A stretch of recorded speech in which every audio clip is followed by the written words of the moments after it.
परंपरा का पालन न करते हुए यदि भगवत गीता पढ़ें तो इसे दानव वृत्ति माना जाता है। तो इस तरह से इसे बताया गया है कि गुरु परंपरा से इसे समझना चाहिए। लेकिन गुरु परंपरा में भी कैसे समझना चाहिए वो भी बहुत जरूरी है। एक बार एक गुरु और शिष्य घोड़े पर जा रहे थे। धीरे धीरे एक थोड़ा सा बम्प आया, तो उसके कारण कुछ गुरु की जो सामान था वो गिर गया घोड़े से, और शिष्य साथ में चल रहा था। गुरु घोड़े पे थे, शिष्य साथ में चल रहा था। तो जब वो गिर गया तो शिष्य ने कुछ देखा नहीं, वो चलने लगा। तो गुरु ने बोला, अरे ये सामान गिर गया, कम से कम उसे उठा लो।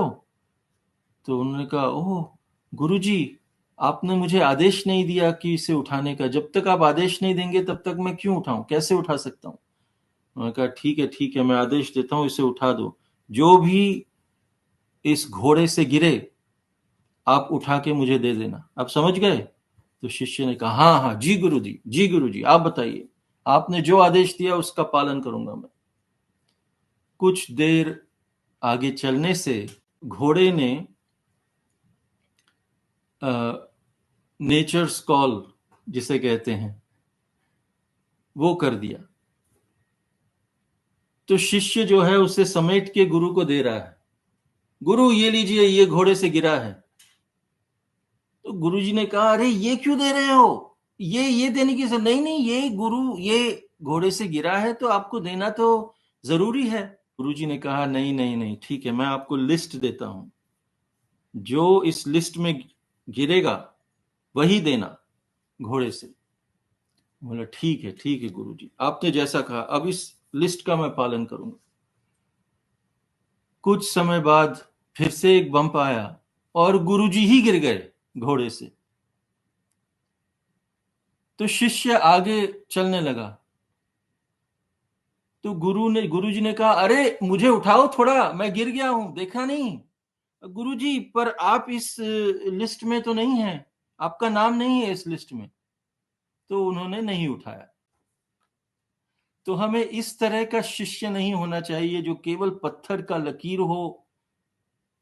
हमें ऐसा शिष्य होना चाहिए जो गुरु के आदेश का भाव समझे। गुरु का आदेश का पालन करने का मतलब ये नहीं है कि मतलब पत्थर की लकीर जो बताया है बस वही। उसका समझिए कि भाव क्या है, किस भाव से गुरु ने ये आदेश दिया है। अगर गुरु हमें आदेश देते हैं कुछ सेवा करने की और हम वो सेवा करें, लेकिन बाकी भक्तों को उस सेवा से प्रसन्न ना करें, जिन भक्तों के संग में हम सेवा कर रहे हैं उनसे हम मन मुटाव करके सेवा करें, तो ये गुरु के आदेश का पालन नहीं है। हम कह सकते हैं गुरु ने मुझे ये सेवा दी है तो मैं बस यही सेवा करूंगा और करूंगा या करूंगी, और बाकी जो भी मेरे सामने आएगा उसे हटा हटा के फिर मैं सेवा करूंगी क्योंकि मेरे गुरु महाराज ने कहा।